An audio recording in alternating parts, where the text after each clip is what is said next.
It's so I'm nice to so see happy you. to be here. This is awesome. Thanks for being on. Obviously, you and I have a great friendship and have interacted for a long time. I'm just very proud of you. And why don't Thank you give you. 2-3 minutes on things on your mind? We'll open it up and then I'll ask you a couple questions. What are you seeing out there? How are you thinking? How are you feeling? So I actually I just got off on a conversation. I've been doing like a daily talk show called At Your Service Hour every day with people, thinkers, leaders that we need to be learning from. So I just spoke to Kimberly Drew, who is an author and is a curator in the art world. And we were talking about the importance of content versus context. And so that's something that's been on my mind a lot lately, because I think not only is it important for us to understand that when we put out content, that there needs to be context and understanding where people are coming from and how people will be receiving what we're putting out. But as viewers, as listeners, as consumers, the importance of perspective and seeing people for who they are, and understanding that unless context is clarified in whatever it is that we are listening to or watching, that we will never truly know the person. And so our judgments and our opinions, when they're so strong, don't hold weight. And I think that we overvalue opinion today so much, and people who are not a part of an experience or not a part of a community are so hard on, this is what I believe and this is what's true to me, instead of taking a backseat and being able to sit with the discomfort of not knowing all the time and actually understanding the context in which someone is coming from and the context in which they are receiving. So I've been thinking a lot this week specifically about content versus context and the importance of that when we talk about representation in the stories we're telling. I love that. So let's talk about storytelling and leadership from the perspective that you and I have talked about in the past, like at your service. Like how do you think about storytelling and leadership from the filter of service? Well, I think that if our intention in all of the work that we do is that we want people to be seen, heard, and valued, and that we have something to offer, even in a capitalist world, like if we have something to offer and we want somebody to believe in our brand, to believe in our story, to believe in our product, to believe in our message, then I believe that the best way to do that is through the lens of service, through the lens of saying, I do see you, I hear you, I value you, and this is what I have to offer. These are my skill sets. These are my talents. This is the product that I have, and I want to be of best service to you. And so when you ask that, or if you make that intention, the next step to that is, how can I best be of service to people? And as a storyteller, and I feel like if you are in the space of marketing or brand or messaging or whatever, we are all storytellers. The best way to do that is through listening with intention. So I think that if you are a conscious leader, you are a leader who believes in impact and in longevity and in depth in whatever it is that you're sharing, we have to listen attentively and intentionally and ask ourselves if we're listening to respond, if we're listening to fix something, or are we just listening because these people deserve to be listened to and because I want to work to earn their trust. So as a journalist, and now even as a consultant, I always ask myself the question, how is the way that I cover this story, how is the way that I tell this story going to impact the person or the community that we are talking to? And so I think that that's really important to keep in mind when you're thinking through the lens of service. And then the entry point to that, there are several entry points, of course, but the entry point that I like to stick to, because we live in an incredibly divisive world, especially online, is what is the least common denominator that I have with this group of people?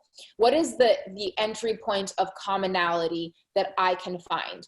Is it that, I enjoy the You're same a human? What about just being a human? Well, I mean, really, with like a higher thing. And then I say, and when it's really hard and I can't figure out exactly what it is, my entry point is that we are all breathing the same air, that we are all we are all existing in the same space, that we all came from the same thing. So real quick, I just want to jump on something you said that I've been spending a ton of time on. You said divisive world, obviously, being shown so much, but you said especially online. Do you believe that, I'm a big believer that what online is doing is just exposing. It's a lot easier to be a tough guy on a keyboard than in somebody's face.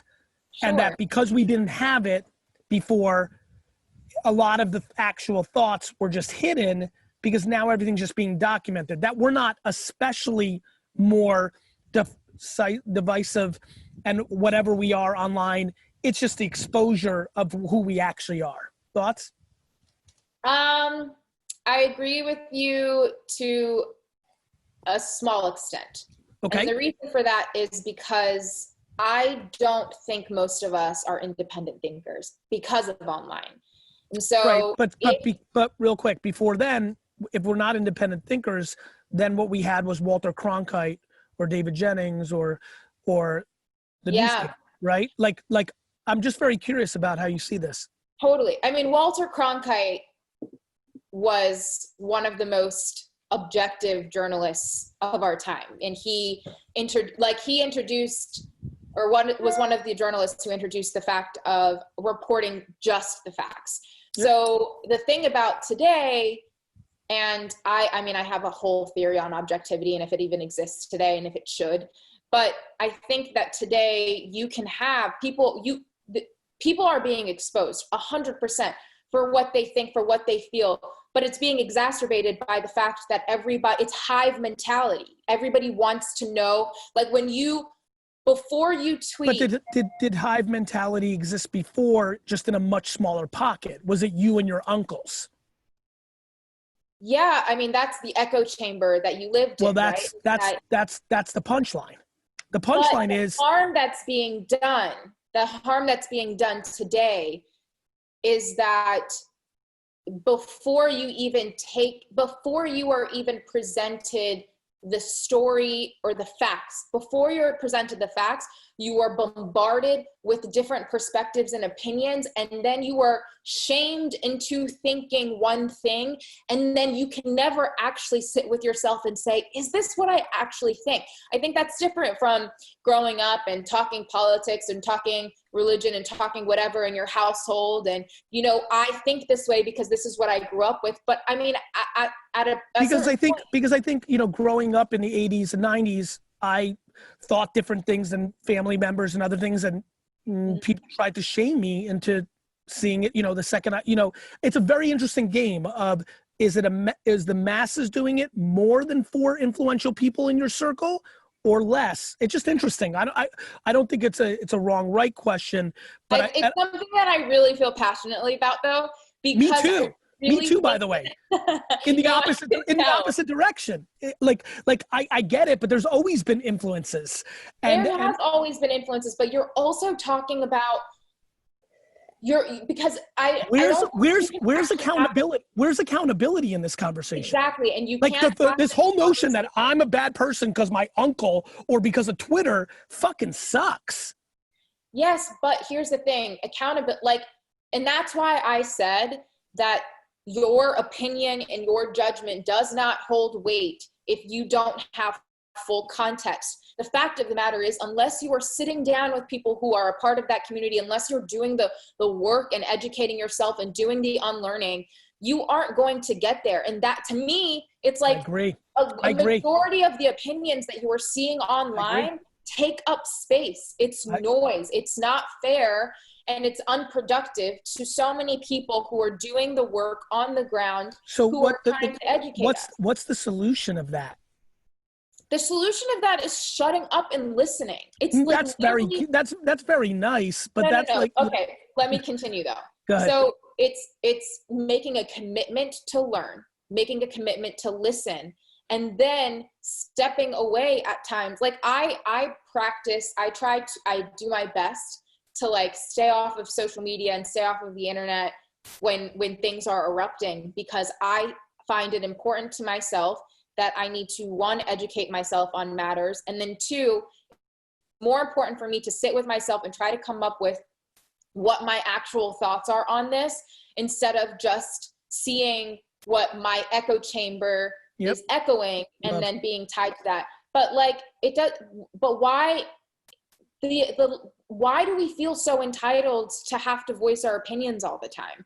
Why don't we just actually amplify? And this is why I always say, like, I've never said, I want to give a voice to the voiceless. Everybody has a voice. Everybody has a story. My job is to make sure that you know that you have a story and a message that deserves to be heard. And also that that story and your truth is the message that needs to be amplified. My job is to amplify your truth. My job isn't to sit there and amplify people's opinions who have never even touched on this experience, who have never spent the time, who have never made the commitment, who have never done the unlearning. And that's what's happening is we're bringing people onto these platforms who don't deserve to have their opinions heard in this space because they have no relation to the community they're trying to talk about. But listen, I'm such a buyer of your thoughtfulness on this. I think the question becomes, you know, when you say things like don't deserve to be heard on these things, the problem is you and I, with our points of view, don't get to decide that. Other humans do. 100%. You know that, Shane? Yeah. Noor, I love what you said about finding the least common denominator as a journalist. Yeah. How do you help companies authentically find that? That's a great question. I think the first thing that you do is you ask them what are your values and what is the purpose that you have in this moment? Like, why are you doing what you're doing? Why is it so important for you to sell this product, to push this message? What is the story you're trying to tell? I think oftentimes before you can even start trying to insert yourself and trying to connect with other people, you actually have to recheck your intention and you have to understand what your story is. And I don't think a lot of companies and brands really know what their story is, because oftentimes the story lies in the product that they're trying to push out instead of the message and the feeling of inclusivity that they want people to feel. So if we get through the intention and then we get through the story, in the story you can extract values and find people that align with those values. So even when I decide to work with a brand, for instance, my first thing is, okay, what is the thing that you want me to work on with you? Is this a campaign? Is this consulting? Is this help figuring out your story? What are the values? What are the things that are most important to you? And do they align? And if they don't align with my personal, like something that I believe in or I can see good in, then I will say like this, I'm not the best person for this. There's going to be somebody better for you. And I think it's really important to be in a position to be able to say no to jobs and no to opportunities, because you recognize in yourself that you've done the work and you know that you're not the best person for this. Yep. But once you collaborate with somebody whose values align with you, you get to move forward and you get to say, okay, who are the people that we're trying to reach? We're trying to reach a community that that has this story, but it's been misrepresented or been misinterpreted in the media. Well, my entry point is I have spent most of my life being misidentified or misrepresented, and I know what that feels like. And that's like my entry point. A lot of times, for instance, you mentioned my series Sold in America. I spent 2.5 years investigating the sex trade in the United States. And and sex workers in general, like, are a really hard group of people to build trust with, rightfully so. Jeez, because they not only have they been misrepresented or mistreated or all of those things, but because as a society, like we've just done so wrong by them.